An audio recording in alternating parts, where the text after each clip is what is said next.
राजा और रानी। यीशु ने स्वर्ग के राज्य के बारे में सिखाते यात्रा की और भीड़ उसके पीछे चली।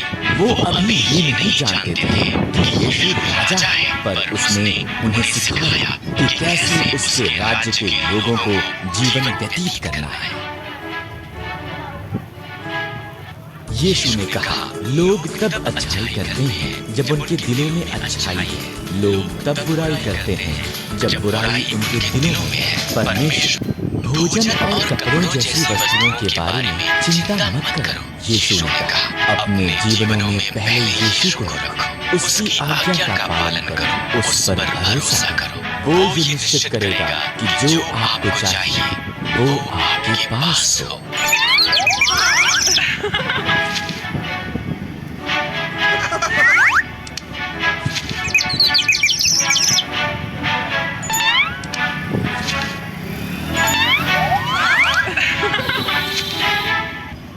यीशु ने ये प्रार्थना सिखाई, परमेश्वर पिता, तेरा नाम पवित्र है। जैसे आप स्वर्ग पर राज्य करते हैं, पृथ्वी पर भी राज्य करें। हमारी आज की आवश्यकताओं को पूरा करें। आपकी आज्ञा मानने में हमारी सहायता करें। सारी सामर्थ्य सदा के लिए आपकी ही है। तब यीशु ने एक कहानी बताई। एक मनुष्य ने एक चट्टान पर उसका घर बनाया। एक बड़ा तूफान आया। क्योंकि वो घर चट्टान पर बना हुआ था, इसलिए ये गिरा नहीं।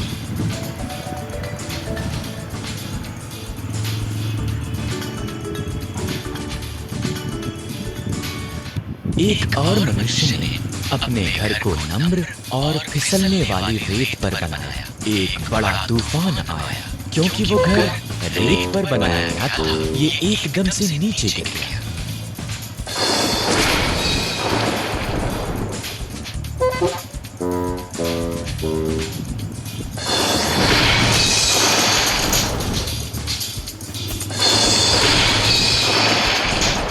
जो बातें मैं तुम्हें सिखाता हूँ वो चट्टान के समान है। यीशु ने कहा, मेरी इन बातों को मानने वाले उस व्यक्ति की तरह हैं जिसने अपना घर चट्टान पर बनाया।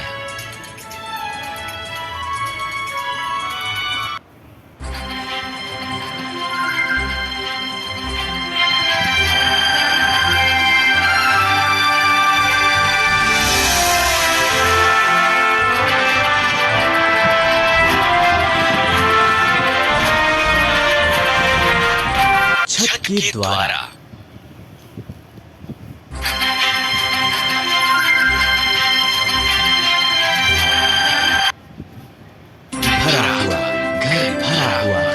यीशु शिक्षा देता और चंगा करता घर में था और हर कोई उसे देखना चाहता था।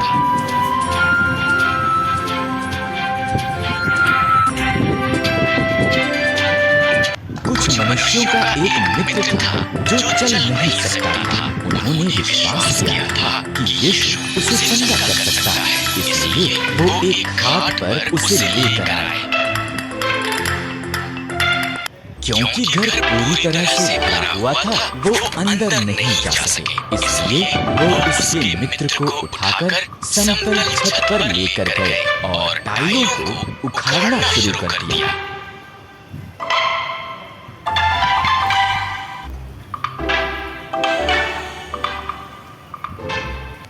उन्होंने छत में एक सुराख बना लिया। घर में हर किसी ने हैरान ऊपर की तरफ आश्चर्य से देखा। तब उन्होंने भीड़ के बीच में उनके मित्र को नीचे उतार दिया।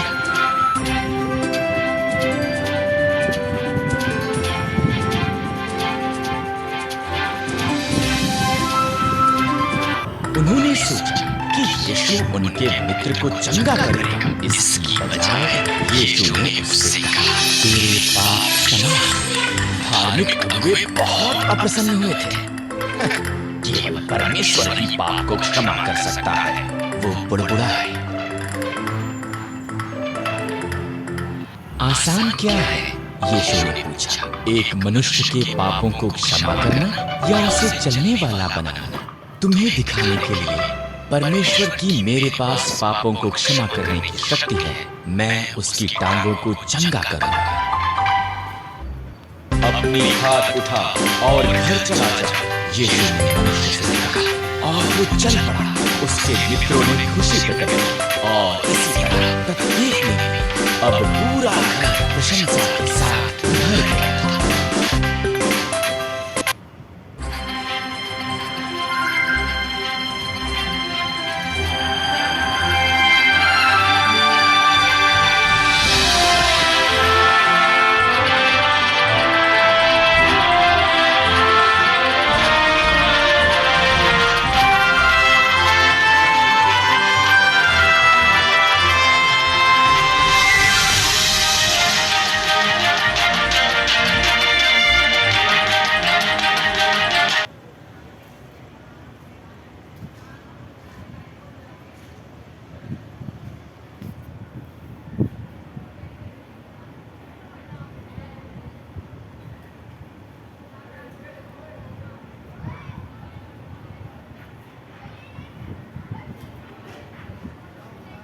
यीशु और उसके शिष्य गलील के समुद्र के पार वो दुष्टात्माग्रस्त एक मनुष्य से मिले जो कब्रिस्तान में रहता था। वो निरंतर चिल्लाता रहता और अपने आप को पत्थरों से काटता था।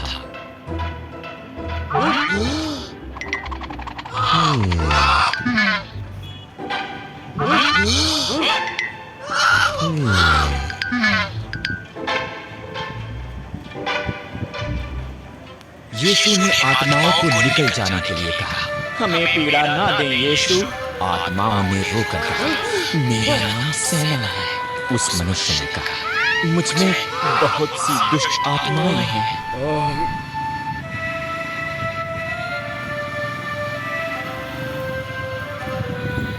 देख, तुझे उससे निकलना होगा।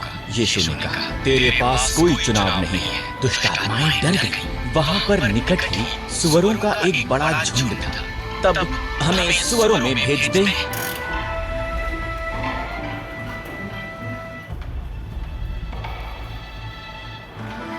यीशु ने दुष्ट आत्माओं को सुअरों में जाने दिया। पूरा झुंड नीचे ढलान पर झील के किनारे की तरफ दौड़ा और डूब मरा।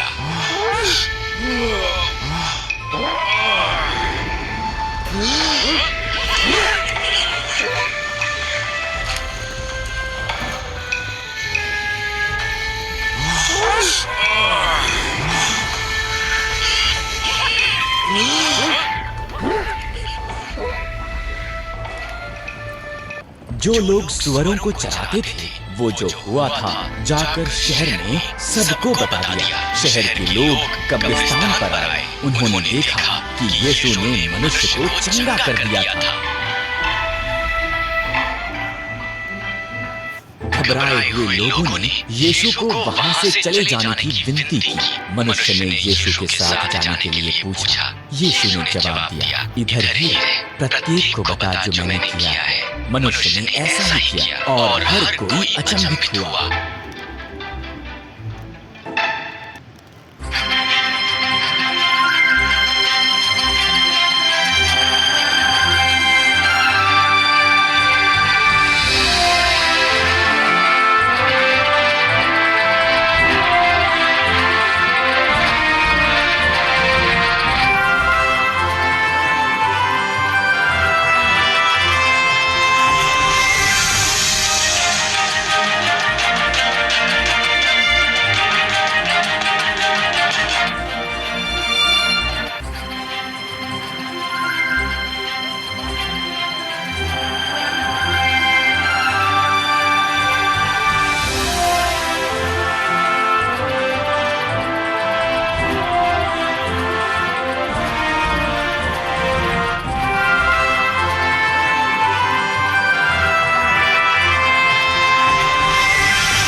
याईर, एक आराधनालय का अगुआ, यीशु के पांव में गिर पड़ा। मेरी छोटी सी बेटी मर रही है। वो रोया। अगर तुम उस पर अपना हाथ रखो, मैं जानता हूँ कि वो चंगी हो जाएगी।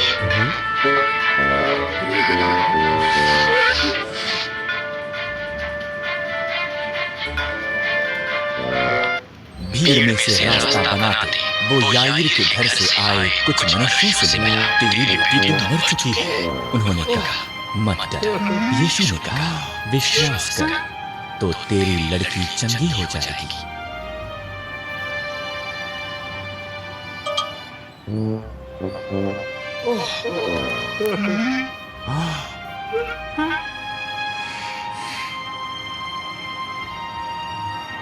वो याईर के घर पहुंचे और लोगों को रोते हुए वहां पाया। तुम क्यों रो रहे हो?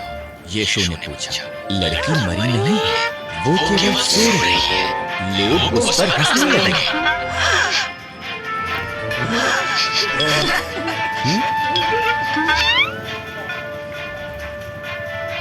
यीशु और उसके 3 शिष्य पतरस, याकूब और यूहन्ना याईर और उसकी पत्नी के साथ घर में गए। छोटी लड़की वहां पर लेटी हुई थी, ठीक वैसा ही जैसा प्रत्येक ने कहा था।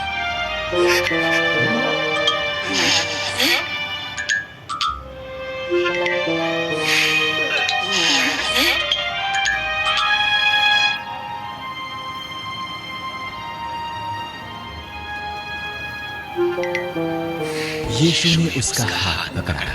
तब उसने कहा, हे लड़की, उठ। और वो उठ गई। वो यहाँ तक कि पूरे कमरे में चली भी।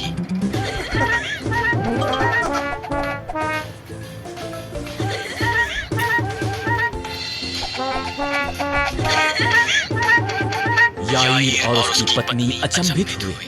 यीशु ने उन्हें बताया कि किसी को मत बताएं कि उसने क्या किया है।